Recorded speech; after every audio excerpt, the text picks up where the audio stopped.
재개발, 재건축, 조합원 입주권을 양도할 때 세금 계산하는 방법에 대해서 설명드리도록 하겠습니다. 우리가 재개발이나 재건축이 진행될 때요, 중간에 그 공사하고 있는 과정, 그 과정을 우리가 입주권이라고 그러죠. 그래서 2007년부터는 그 조합원 입주권이라는 용어를 쓰고 있습니다.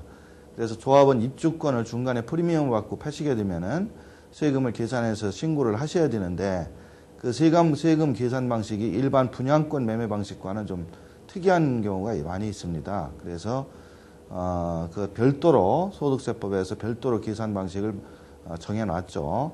그 부분에 대해서 설명을 드리고자 합니다. 재개발, 재건축이 진행될 때 현황을 보면은요, 처음에 종전 철거되는 부동산을, 노후된 주택 등을 사게 되죠. 일반적으로 재개발 지역에 가면은 노후 빌라라든지 산동네 같은 경우는 무허가 주택 같은 경우가 있을 수 있겠습니다. 그래서 그런 주택을 사가지고 가지고 있다가 관리처분 인가가 나고 나면은 이것이 공사는 주택을 철거하고 공사를 하게 되겠습니다. 그래서 이 과정을 입주권이라고 그러는데, 이 입주권을 중간에 양도를 하게 되면 세금 계산이 어떻게 되느냐. 해서 이 중간에 관리처분 인가가 나는 부분,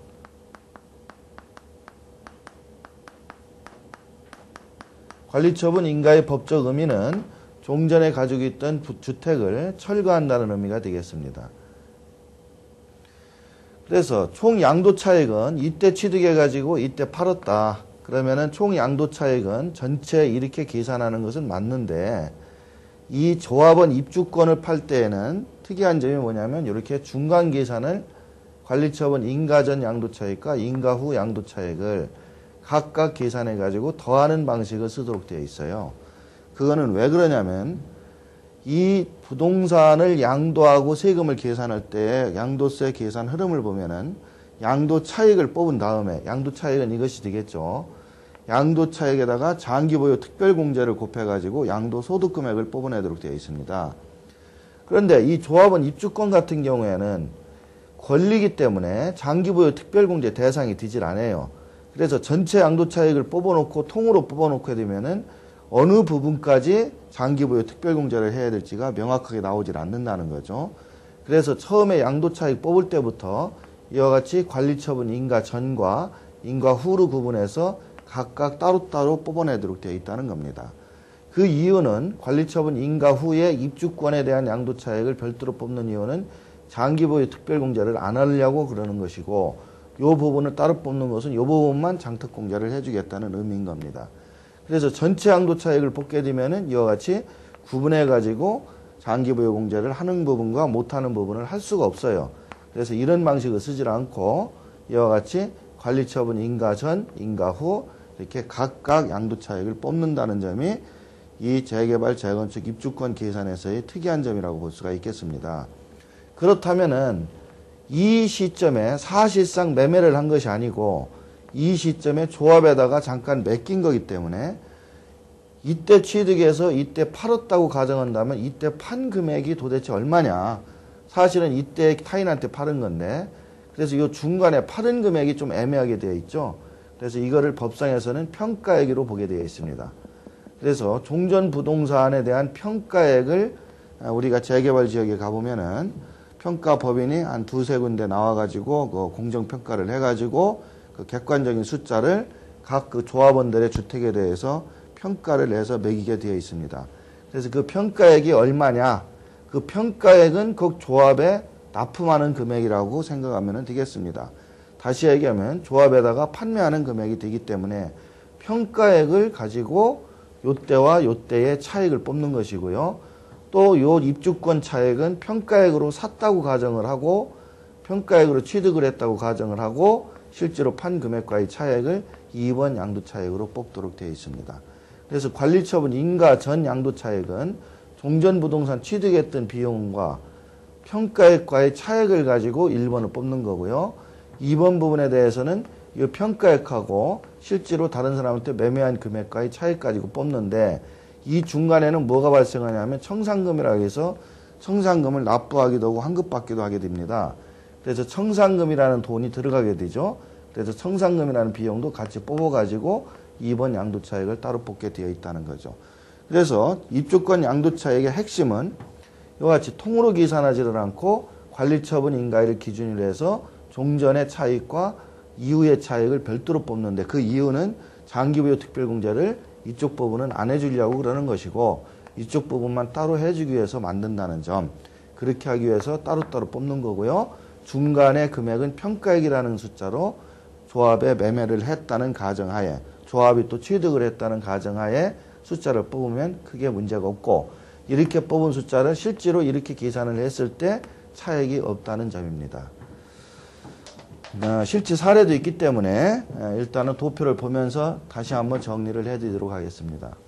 조합은 입주권을 양도할 때 청산금을 납부하는 경우 중간에 종전에 가지고 있던 자기 주택의 가격이 주택의 가격과 평가액을 했을 때 평가 금액이 앞으로 분양받을 금액보다 낮은 경우에는 추가로 돈을 더 내야겠죠. 그래서 분양받을 아파트가 예를 들어서 3억짜리인데 평가받은 주택은 2억밖에 안 나왔다. 그럼 1억 원을 추가로 내야만 그 아파트를 받을 수 있을 겁니다. 근데 거꾸로 청산금을 지급받는 경우라는 것은 원래 자기가 가지고 있던 주택이 평가를 해봤더니 5억이 나왔다는 얘기죠. 그런데 분양받을 아파트는 3억 원밖에 안 되더라. 그럼 2억 원에 대한 마이너스가 발생하기 때문에 그런 경우는 청산금을 거꾸로 지급받는 경우라고 하겠습니다. 그래서 청산금을 납부하는 경우에 관리처분 인가 후 양도차익, 즉 이 부분이 되겠네요. 이 부분 설명하기 전에 먼저 관리처분 인가 전 양도차익을 설명하겠습니다. 이 부분이 되겠는데요. 관리처분 인가 전 양도차익은 평가액 빼기 취득가액 빼기 필요경비, 즉 평가액으로 조합에 팔았다고 가정할 때 평가액에서 원래 샀던 취득가액과 이 중간에 돈이 들어갔던 취득세, 등록세, 중개수수료 등의 필요경비를 공제하면은 1번의 양도차익이 나온다는 거고요. 이것을 관리처분 인가 전 양도차익, 나중에 장기부여 특별공제를 할 수 있구나, 이렇게 생각하면 되겠습니다.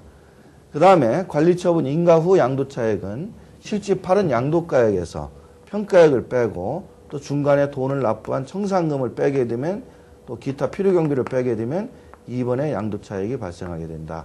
이것을 관리처분 인가 후 양도차익이라고 얘기를 한다. 이 부분은 나중에 장기부여 공제를 해주면 안 되겠죠. 그래서 조합에 중간에 들어간 이 기준금액이 평가액이 된다는 것만 기억하시면 되겠습니다. 청산금을 지급받은 경우에 다 똑같은 경우인데, 다만 청산금을 지불을 했다면은 청산금을 여기에서 빼줘야 되겠지만 청산금을 받게 되면 플러스가 된다는 것. 그래서 청산금이 플러스가 된다는 것만 기억하시면 되겠습니다. 마이너스 괄호 마이너스니까 풀어내면은 마이너스에서 플러스가 되겠죠. 그래서 청산금이 플러스가 된다는 거고, 이쪽 같은 경우는 마이너스 플러스니까 마이너스에서 마이너스 빼준다는 뜻이 되겠습니다. 그래서 청산금을 지급받는 경우라든지 납부한 경우는 마이너스 플러스만 바꿨으면 되는 거지, 논리는 다 똑같이 평가액을 기준으로 해서 차액을 계산하게 되어 있다. 단 장기부여 특별공제는 이 부분만 해준다는 겁니다. 그래서 장기부여 특별공제는 B하고 D에 대해서만 적용한다. B와 D라는 것이 관리처분 인가전 양도차익에 대해서만 적용한다는 얘기입니다. 그 다음에 장기부여 특별공제 적용할 때 보유기간 기산은 기존 건물, 종전 철거 건물 취득한 날로부터 관리처분 인가일까지의 기간, 요 기간만 가지고 1번에 대해서 공제를 해주도록 되어 있다. 예. 그러면 실제 조합원 입주권 사례를 하나 가지고 방금 공부한 경우로 계산을 한번 뽑아보도록 하겠습니다. 양도물건은 구로동에 있는 7구역 입주권이다. 사업계획 수행인일, 즉 관리처분 인가일이 2005년 3월에 났다. 종전부동산 평가액은 1,800만 원이다.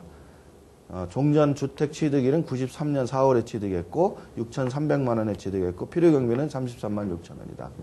입주권 양도일은 2010년 4월인데 2억 2천에 팔았고 청산금은 납부를 했으면 1억 1천이다. 입주권 필요경비 80만 원.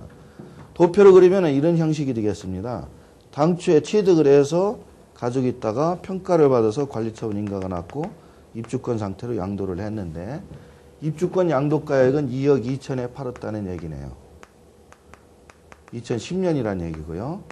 그 다음에 평가액은 1,800만 원 정도 된다는 얘기고요. 그 다음에 종전주택 취득은 6,300만 원에 취득했다. 쉽게 얘기해서 청산금은 또 납부 청산금은 얼마가 들어가냐면 1억 1천 정도 들어갔으니까 1억 정도 들어갔다. 뭐 이런 논리가 되겠습니다.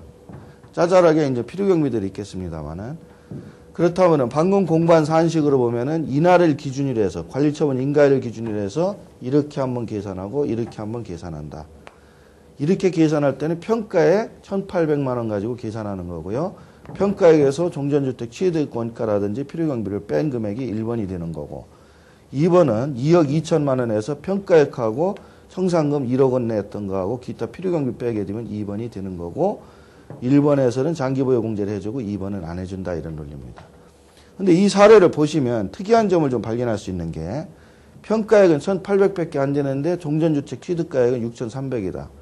1,800에서 6,300을 빼게 되기 때문에 마이너스라는 숫자가 나옵니다.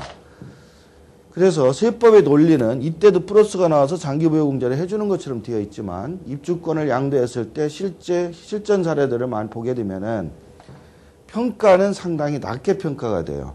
그래서 재개발 재건축 지역에서 실제로 투자해서 샀던 금액은 높게 취득을 하는데 평가가 낮게 되기 때문에 이 1번 금액이 대개가 마이너스가 나오게 됩니다.